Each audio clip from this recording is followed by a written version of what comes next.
Welcome, and thank you so much for joining us for another episode of Start the Week with Wisdom. I'm your host, Bridget Burns, Executive Director of the University Innovation Alliance. Hello, and I'm Marjorie Valbrun, Managing Editor of Inside Higher Ed.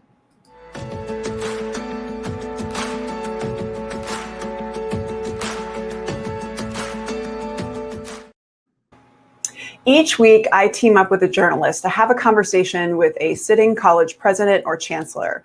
And today is no different in that we're having a conversation with someone who has played that role, but is now actually more of a president amongst presidents. So our goal is to have a conversation on a Monday that is inspiring and leaves you hopeful for the week ahead. So that's why we call it Start the Week with Wisdom. Our next guest is Karen Stout, who has served as president and CEO of Achieving the Dream since 2015. Prior to this, Dr. Stout was president of Montgomery County Community College for 14 years. Welcome, President Stout. Thank you for joining us. Well, thank you, Marjorie, and thank you, Bridget. It's wonderful to be here on this Monday afternoon on the East Coast, but morning on the West Coast. Yeah, you just came back from a vacation, so I bet you're feeling great. So just in general, we like to kick it off by getting a sense of where you are and how are you doing right now? I'm doing well, coming off of 3 weeks of vacation. And honestly, Bridget, Marjorie, it is the first time that I have really fully disconnected. So I really understand the phrase disconnect to connect. And it was really important for a lot of reasons. For the organization, for me to step away for a little bit, but primarily for myself. Wow, I'm going to have to try that disconnect thing. I have not done it yet. I did not bring my laptop anywhere with me. I did not turn my laptop on until 6 a.m. this morning. So I am in catch-up mode, but I'm really happy to be reconnected. Did you feel any anxiety about the first few days? Like, I can't get on my devices. You know what I did? I immediately started a very active vacation at the moment that I disconnected. So I went on a backroads bike trip through Oregon. Mm-hmm. And I was so focused on managing through the hills and the heat that it was very easy for me to disconnect. And then when I returned from that trip and still had some time to myself, mm-hmm. I had broken the habit. I wasn't addicted anymore, and it felt great. Okay, I'm gonna have to try that. I think I'm gonna do it before by the end of the month. So lead by example. I love it. This is good. Around the vacations for everyone. Keep that promise to yourself. It's as important as meeting any deadline in Inside Higher Ed. Okay, I am going to take that under advisement and take it very seriously. But now that you're back to business, I was wondering, given the unique space that you sit in as a president among presidents and with everything going on right now, can you give us a sense of the perspective of community college presidents around the country right now? Oh, wow. The perspective changes probably day to day with the shifting news, especially around the variant, the Delta variant. But I think our presidents have learned a lot from the past year and a half. Mm-hmm. And they're focused on a couple of things right now. They're focused on safety and providing strong supports to faculty and students. So across the country, many have already started their semesters. Others are preparing for semesters. Mm-hmm. And first and foremost is safety. Secondly, though, I think our presidents are really focused on reconnection. And what I mean by that is trying to find the students who left our campuses last spring, did not come to campus in the fall right out of high school, and the disconnected adults in our communities who desperately need a foothold into some type of retraining to be prepared in this changing economy. And that's a big challenge. That's a big challenge because the students who are not coming to America's community colleges right now are the ones that are most affected by the virus, by COVID. So it is a significant challenge. And I know across the country, our leaders are worried about what is being billed an enrollment crisis, but really it's a disconnection crisis that we need to have a different perspective on access around. We cannot continue to assume that because we're community colleges, students will find us, that access is in our DNA. Instead, it's a different mindset that our leaders are adopting, just like the work we put into student success. I think now you'll see this very strong focus on access, reconnection, and success, and really tying those two together in a new and much more intentional and strategic way. Okay. That's really thoughtful. I appreciate that framing. Yeah. But I want to turn to something that was pretty newsworthy before you left on your vacation. Congratulations on the Mackenzie Scott gift. There are so many organizations on that list where when I saw it, I was like, yep, that is good philanthropy, because I could not dispute a single one of those investments. They were the right investments, the right organizations, and yours definitely at the top of that list. So, but I'm curious, for those of us on the outside who are so wondering what that experience is like, can you share with folks a little peek behind the curtain about what it was like for you to, how did you first hear about this? And we're all curious also about how you see this this new kind of breathing room, which I'm sure it's giving you, what that's going to mean for ATD's work in the future. I wish I could give you a really good look behind the curtain. I found out about the gift really right before the public found out about the gift. And when I found out about the gift and the amount, and I know, of the 700 and some organizations that Mackenzie Scott has supported, I think 200 or so have said the amount. And, part of the donor agreement is that you do not have to reveal the amount. But for ATD, it was $20 million. And when I heard it was $20 million, I mean, I started to cry. I started to cry and shake because it is that significant for an organization like ATD. Our annual operating budget ranges from 16 million to 20 million, depending on how much philanthropy we receive for certain programs each year. So this gift equaled our annual operating budget. And to me, it was an affirmation of 2 decades of leadership that ATD has put into the field around student success. For a while in 2004, and Bridget, this, we were by ourselves in this work, and just community colleges were engaged in the student success work. And then, a movement started, and it is a big movement now around student success and equitable student outcomes. So the gift does give ATD some breathing room. Yes. We are our own independent nonprofit with our own, board of directors. We're not attached to another organization where we get kind of that infrastructure spine of support. So we're providing our own spine of support. That is a challenge while you're also trying to do program work of a high quality, high caliber, sustainable, in a sustainable way in the field. So the gift will help us in a couple of ways. Number one, it will help us build some reserve fund, which I think is really important for the sustainability of ATD. We operate, year to year on a shoestring. Number two, it will help us invest in some infrastructure support for the organization, especially around critical items like building our coaching cadre, providing professional development to the coaching cadre, staffing at an adequate rate our programs. But most importantly, we're looking to be generative with the gift. Mackenzie Scott talked about being generative with generosity, with giving. And we want to model that. So we're looking at ways to re-grant some of the Mackenzie Scott dollars to the field to help bring more community colleges into our network, community colleges that have been under-resourced and unable really to carry the financial burden that exists with coming into ATD, but also to help colleges that are doing good work to accelerate and further scale their work. So you'll see us in the coming months begin to seed some of that work. Right now, we're working to build an infrastructure to store the gift, which is, that is really important. So that's a whole new generation of work for ATD. But I appreciate you asking about that, Bridget. And, it is a highlight.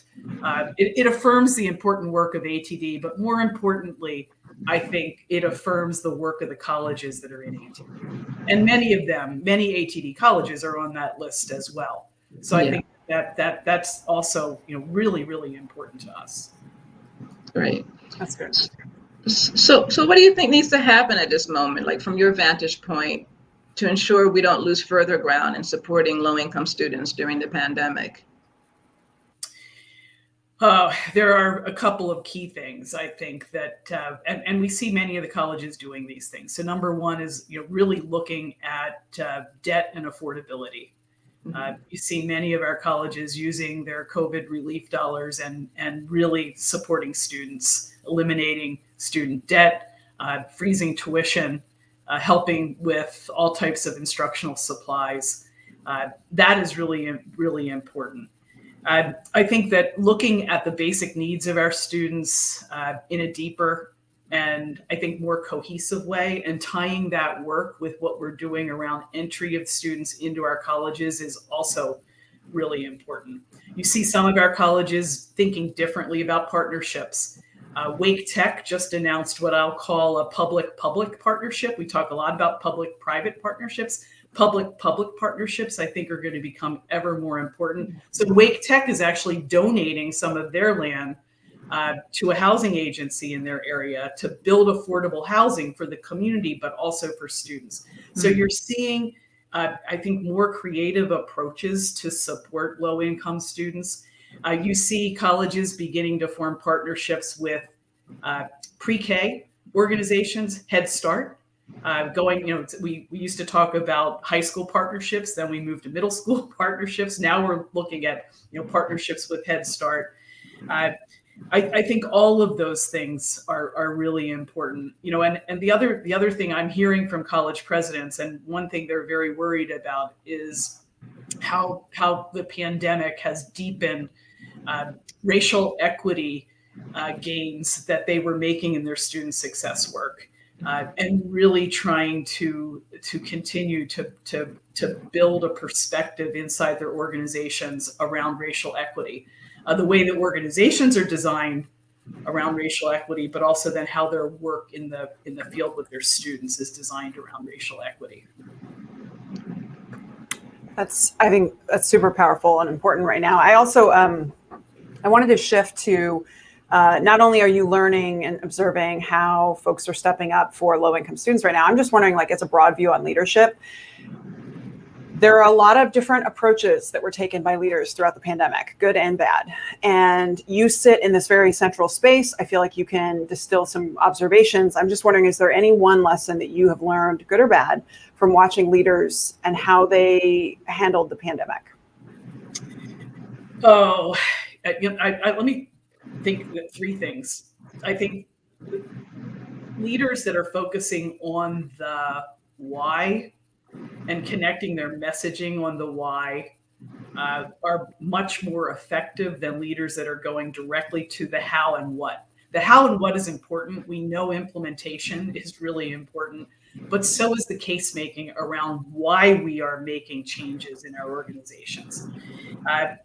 The second thing is, I think I'm seeing many strong leaders willing to say that they don't know and willing to change course. Again, that connects with the why, having a strong case for the why, but that willingness to change course and say that you don't know what you don't know is really important. And then the third thing is that I'm seeing really strong leaders understand the importance of communication. But this includes remaining visible. So yes, communication is important, but I think presence in this state of uncertainty is really important, and especially presence in the midst of disagreement. There's a lot of disagreement right now on our college campuses, and confronting that disagreement and being present with it is really fundamental. And I'm seeing a lot of strong leaders having the confidence to manage that tension. Yeah. So And great. speaking of attention, it's such an anxious time in our country in general, in higher education in particular. You serve in this unique space as a president among presidents. What advice, if any, or coaching are you giving others in higher ed struggling to remain hopeful after what we saw on January 6th? Oh, Yeah, oh. tough one. It is a tough one. I think Yeah. I don't necessarily use the word coaching in this type of response. I just say that, I work really hard to listen, to be available and accessible to listen. And sometimes it's in that listening and just the questions that I'm able to pose as I'm listening to these different stories from presidents across the country that help presidents find the answers. There's a great book by Hal Gregerson at MIT called Questions Are the Answers.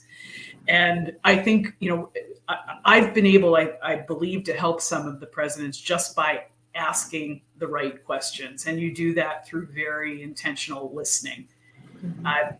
The other thing I have encouraged my colleagues to do, and this was before I just finished reading Adam Grant's book, Think Again. And he talks about leaders needing to create these challenge networks. They're different than a personal board of directors that give you kind of vision support. A challenge network includes people who sometimes disagree with you so that you can test ideas. And I've tried to be part of what I call a challenge network for some of the presidents, to be a contrarian at times.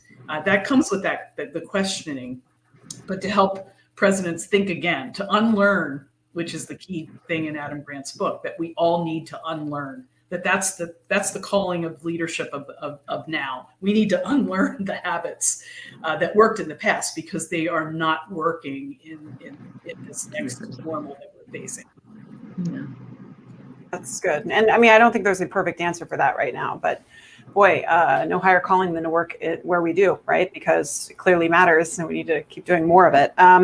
So I'm curious about you as a leader of community colleges and who's spent so much time in this space. You're very aware of kind of the exemplars of best practices of, really great champions, whether they're in other spaces or at other universities. And I'm just wondering, if you had a magic wand and you could change one way that universities show up as partners for community colleges, how would you change it? I think we're so focused on technical solutions when we think about university community college partnerships. So my magic wand would put university presidents across the country simultaneously in the same rooms with the students from community colleges who aspire to attend their universities, and to really try to get the student voice in their head. Because I think if we were able to do that, we would see, I think, an accelerated effort to reach out to community college students and to design for the students, not to design for the technical pathway that we are building in this transfer kind of ecosystem.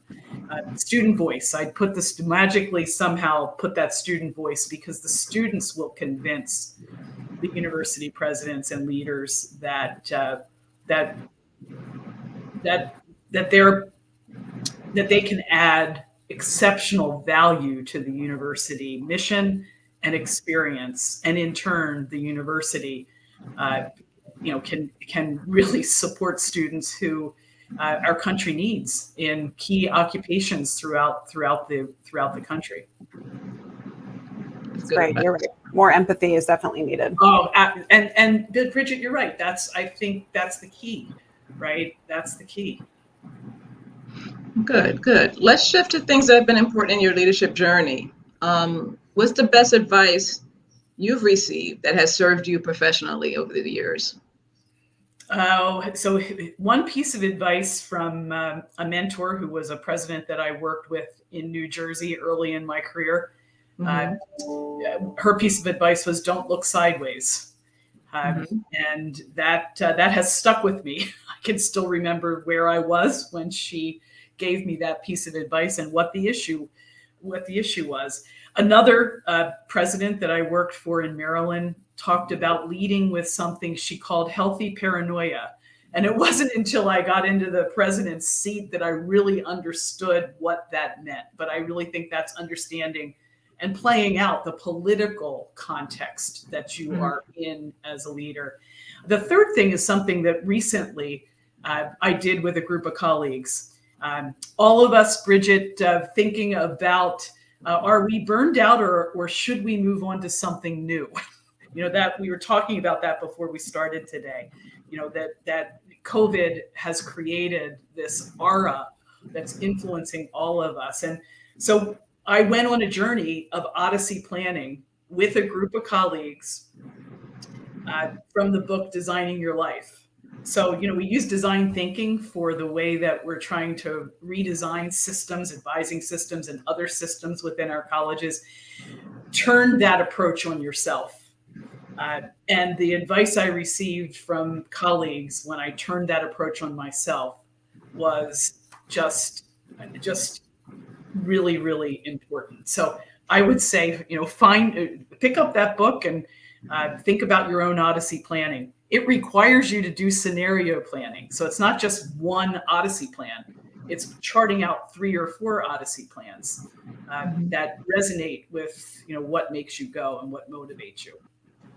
So when you were told don't look sideways, was that meaning, stay focused on, keep your eyes on the prize, or don't get distracted by outside noise, or don't be influenced by others yapping?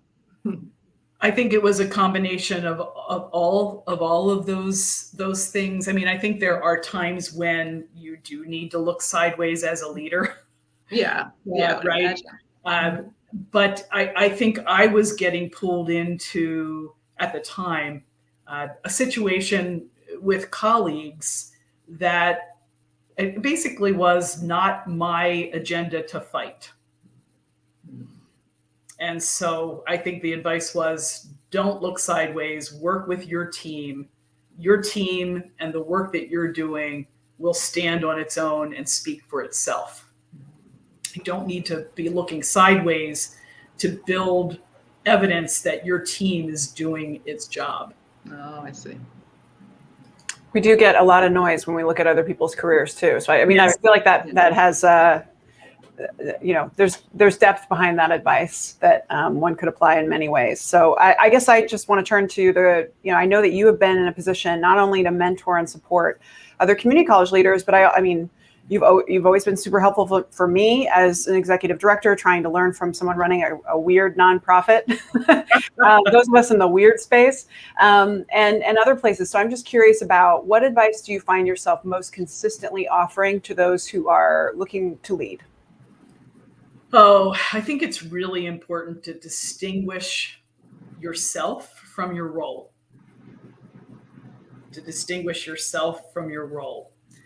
Because if you begin to believe that you are your role, this critical thing that Brene Brown calls detached engagement, which is really important for leadership, goes away.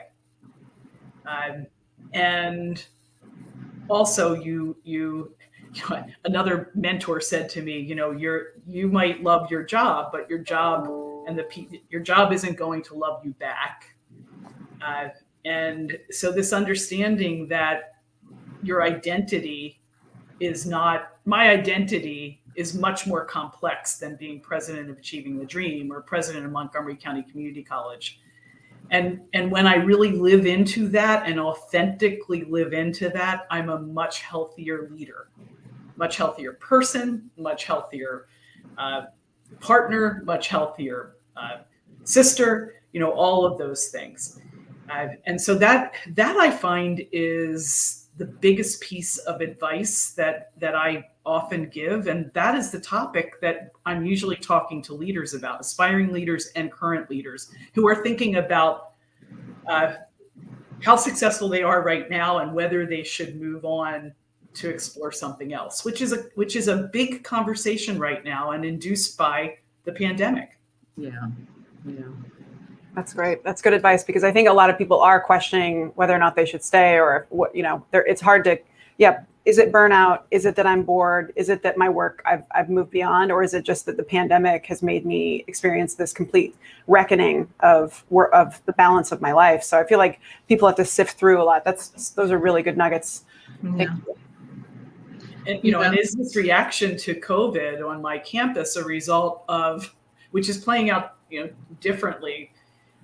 Is it a result of my leadership and something that I decided? Is a result? Leaders are taking this work very personally, and yes, we should, but we also have to create that space to step away. That's why this 3-week vacation was so important. I had a board chair at Montgomery 18 years ago. So I've been a CEO now for more than 20 years. Say to me, Karen, 1 week isn't enough. A long weekend, Bridget, is not enough. Or Marjorie, we talked about that. 3 weeks is the magical number. And he kept pounding that in me. And I never took his advice for the whole time I was at Montgomery. I finally took his advice. Well, and you look rested and you sound great. Thank you. And so you've mentioned some books, that you recommend. Is there one particular book or one resource that you find yourself recommending most often to others interested in leadership, but not just leadership, but great leadership? There's two, and they're classics. I mean, the first is Managing Transitions by William Bridges. And I find myself recommending that to new presidents coming into the presidency for the first time, and navigate their own personal transition, as well as understanding what it means for the organization when a new leader comes in. Both are important, and you have to manage both. Sometimes we forget about our own personal transition, but managing both is important. And the second one is Leadership on the Line. Ron Heifetz is the primary author, I think, on that book. It was first written in 2002. There's been an update to it. But he really gives some good advice on how leaders need to manage this working on the dance floor. When do you get on the dance floor, and when do you move to the balcony? And how important it is to balance both. That's my big takeaway from that book. And that's what I'm often talking to new leaders about. Because that's really important, because you set that standard from the moment you start your new position. So, and it's hard to break the habit of when you're dancing and when you're on the balcony. Yeah. You don't want to be on the dance floor all the time, and you can't be on the balcony all the time, right? Yeah. Tough time to be a president, but also, challenging, and in a good and bad ways. Yeah. Well, I feel like this has been really useful, and I think everyone understands just how fortunate I am to have you as a friend, but also people are to have you as a mentor and a colleague, because this has been a treasure trove of wisdom and advice. Exactly what we're hoping for today. So thanks so much for joining us. It's been wonderful to have you. And Marjorie, great to have you as a co-host. Thank you so much. Thanks. Welcome to hanging out with me on Mondays. Yeah, this is great. Thanks, Bridget. Thanks, Marjorie. Thank you. For folks at home, we'll see you next week, where we will have another Mackenzie Scott gift recipient, the president of University of Central Florida, Alexander Cartwright. So stay tuned, and we will see you then. Have a great week.